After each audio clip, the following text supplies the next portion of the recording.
السلام عليكم. ازيكم يا حبايبي؟ عاملين ايه؟ يا رب تكونوا بألف خير. النهارده هخليكي تعملي بلح الشام بمكونات كلها من البيت، سهل وسريع وطعمه حلو قوي، وكمان بدون زبده وبدون بيض. هتعمليه وهيظبط معاكي من اول مره، مقرمش جدا من بره وطري وهش من جوه. عايزاكم بقى ايه تسمعوا الصوت. شايفين؟ ما شاء الله، الله اكبر. هش وجميل وبمكونات بسيطه، وهيظبط معاكي من اول مره. شايفين الجمال والحلاوة؟ ما شاء الله، اللون وكله مظبوط. يلا بينا كده نشوف مكوناتنا ايه. اول حاجة هنا اللي هنزل بكوباية ونص مية،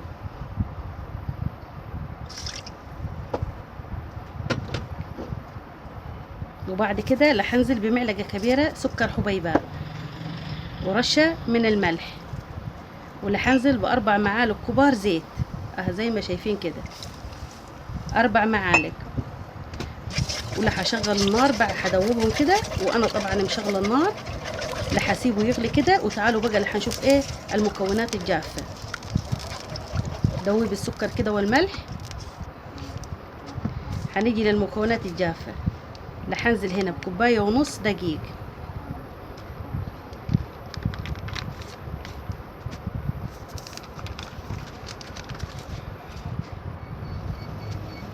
كوبايه ونص. واللي هنزل ب3 معالق كبار نشا، ادي 1 2 3. واللي هنزل بمعلقه كستر، دي اللي هتديني اللون اللي يغنيني عن ايه، عن البيض، للناس اللي ما بتحبش البيض. وهنا اللي هنزل بمعلقه صغيره بيكنج باودر او كيك شيف. واللي هقلبهم، وهنروح بقى ايه للطاسه بتاعتنا اللي سيبناها ايه تغلي على النار. ادي زي ما شايفين مكونات سهله وبسيطه جدا. هنا بعد ما غلت معايا نزلت بالمواد ايه الجافه، اللي هقلبها كده لحد ايه ما الدقيق يختفي وتستوي معايا. زي ما انتم شايفينها كده ايه استوت معايا تماما، وبقت كوره واحده. لحطفي كده النار من عليها، وبعد كده ايه اللي هناخدها ايه على سطح العمل ونعجن فيها. هتبقى معاكي عجينه ناعمه وحلوه خالص. انا ماشيه معاكم خطوه خطوه، للبنات الحلوين المبتدئين او اللي اول مره يدخلوا المطبخ ومش عارفين. وكمان بنعمله بلح شام من غير بيض للناس اللي ما بتحبش البيض. هنا عجناها، طبعا هي سخنه لازم تعجنيها كده، ايدك كده تحملها وتعجنيها كده. ادي نعمت معانا العجينه زي ما شايفين كده وطريه. اللي هنقسمها نصين، هاخد النص ده علشان يقعد معايا سخن وما ينشفش، هحطه في كيس. والتاني اللي هحطه في كيس الحلواني. واللي هنشكل بقى ادي البلبلاديات طبعا اللي انتوا عارفينها بتاعت بلح الشام. واللي هجيب عندي الصينيه، طبعا الكيس ادي هنا شويه زيت عشان يبقى سهل معاكي، ينزل معاكي بكل سهوله. قطعيه بقى الحجم اللي انت عايزاه، سواء كبير او وسط او صغير، اللي يريحك. شايفينه سهل وبسيط ازاي، ومكونات بسيطه جدا جدا موجوده عندك كلها في البيت. وادي العجينه حلوه ومتماسكه وما بتلزقش. انا ماشيه معاكم يا حبايبي خطوه بخطوه اهو، ما حبيتش اسرع الفيديو علشان تستفادوا مني. شايفينه الشكل ثابت زي ما هو اهو. طبعا يا حبايبي انا هخلص ايه كل الكميه. وطبعا الكيس ابقى دهنيه شويه زيت علشان ينزل معاكي. والعجينه لما تستخدميها في التشكيل لازم تكون ايه دافيه شويه، يعني تكون قاعده سخنه. وتدهن الكيس شويه زيت. ادي اخدت نص العجينه الثانيه، واللي هحطه طبعا في الكيس، واللي هكمل بقى وبعد كده اللي هوريهولكم.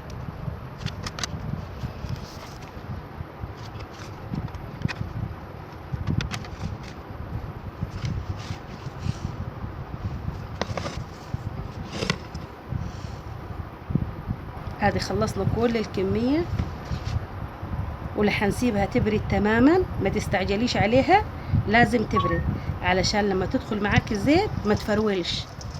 ادي هنا عندي طاسه فيها زيت غزير، والزيت طبعا يكون سخن، ما يكونش مقدوح، يكون سخن. اللي هتنزلي بقى بلح الشام، ومش هتقلبيه الا لما تلاقيه طفو كده على الزيت من فوق اول ما تلاقيها ترفع معاكي لفوق ويبقى اتشمع كده لا هتقلبيه. طبعا انا الشربات بتاعي جاهز، شربات تقيل وبارد جدا. انا كنت عاملاه من قبلها بيوم ودخلها الثلاجة بارد جدا. دلوقتي انا مش هطلعه واحطه في الشربات، لا انا هديها اللون الذهبي واخليه نص سوا وبعد كده هطلعه. هنا حبايبي بيجي معايا نص سوا هطلعه وبعد كده هنزله في الزيت تاني علشان يطلع معاكي مقرمش من برا وطري وهش من جوا.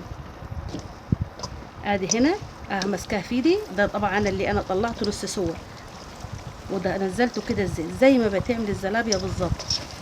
علشان يطلع معاكي مقرمش من برا هتعملي ايه الخطوه دياتي، تطلعيه نص سوا ويكون لونه ذهبي، تطلعيه وبعد كده تدخليه تاني الزيت والزيت يكون سخن، وايدك فيه بقى ما تسيبيهش علشان يطلع اللون موحد، ما تطلعليش واحده مستويه وواحده نيه وما يطلعليش واحده حمراء وواحده صفراء، لا علشان يطلع اللون كله واحد. وتهدي النار علشان طبعا ما ياخدش منك لون ويقعد ناي من جوا. هنا زي ما قلت لك راح اطلعه بالشربات على طول. الشربات ده عاملاه من قبلها بيوم. طبعا دول كوبايتين سكر على كوبايه ميه على نص ليمونه معلقه عسل جلوكوز وكيس فانيليا. رفعته مع النار والشربات لازم يكون تقيل. شايفين شكله ما شاء الله، الله اكبر. فعايزاكم بقى تسمعوا الصوت، انا في الحته دي مش هتكلم عشان تسمعوا الصوت. شايفين من جوا ازاي ما شاء الله، جميل جدا والله وسهل، ما اخذ معايا لاي وقت خالص. يعني انا ده كله ما كملش معايا حتى نص ساعه اللي انا عملته. شايفين جميل ازاي. عايزاكم بقى لو وصلت للفيديو هنا حطوا اللايك واللي ما اشتركش في القناه يشترك. واتمنى فيديو اليوم يعجبكم. السلام عليكم، نتقابل الفيديو الجاي ان شاء الله.